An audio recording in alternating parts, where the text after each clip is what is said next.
Sabayang sumunod ang mga pinalaki ng sex bomb sa jam-packed reunion concert ng iconic girl group kagabi. Lumaban ang fans at walang bumawi sa pagsabay sa kanilang hit songs. Makichika kay Aubrey Carampel.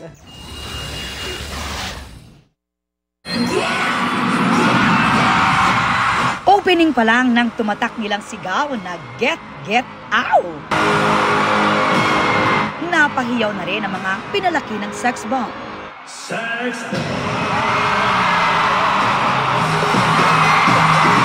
Makatindig balahibo ang muling pagsasama-sama on stage ng iconic girl group. Lalo nang nagsimula na silang humataw.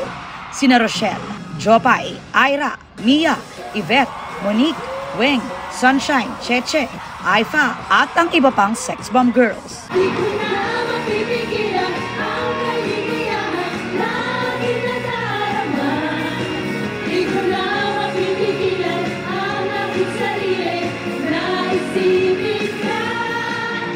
Di na nga napigil ang pagdagundong ng Big Dome nang lumaban sa pagkanta ang fans.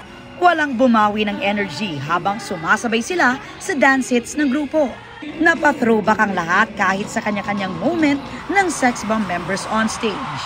Lalo nang kantahin ng grupo ang ilang Daisy 7 theme songs. Pero hindi lang sila ang nag-reunion, kundi pati ang mga surprise guests, including Kapuso Primetime King Ding Dong Dantes with the Abstract Dancers, kung saan miyembro rin ang hubby ni Rochelle na si Arthur Solinao. Sex bomb concert po ito! Reunited din ang Sex Balls, ang parody group ng Bubble Gang na binubuo ni Michael V, Ogie Alcacid, Wendell Ramos at Antonio Aquitania na nakipag-showdown sa Sex Bomb. Pero ang much-awaited ay ang surprise tapatan nila with EB Babes, ang girl group na sumunod sa kanilang yapak noong 2000s. May emotional moment din ng girls kasama ang kanilang dating manager na si Joy Cancio.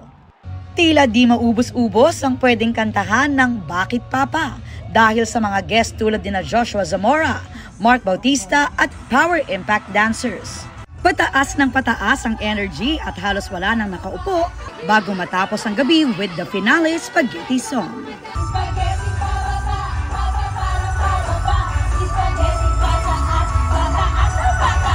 Hindi ko na naman na-expect na sasabay sila sa kanta namin at talagang makikisayaw ang buong Araneta. Ang lala ng pinalaki ng sex bomb. Pinaghahandaan lang namin ito, lalo na si Rochelle. Na-witness ko siya. I'm just grateful. Sobrang blessed ako na sa core group din, yung producer, sila yun, na pinauwi nila ako para maging part na itong grand reunion Siyempre, ng sex bomb. importante ka sa sex bomb.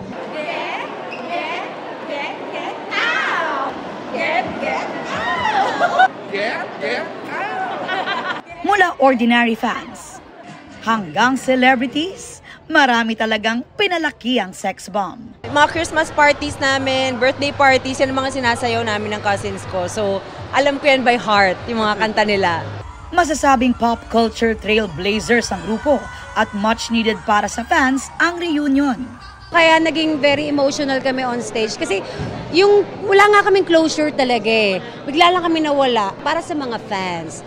Para sa kanila to, hindi lang para sa amin. Sulit naman, lalo't 3 oras ang concert. Thank you dahil alam namin mahaba yung concert namin pero hindi nyo kami iniwan.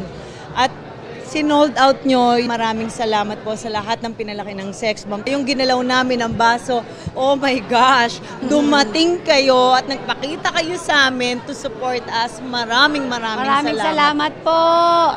Thank you. Thank you. Get out! Aubrey Carampel, updated sa showbiz happenings.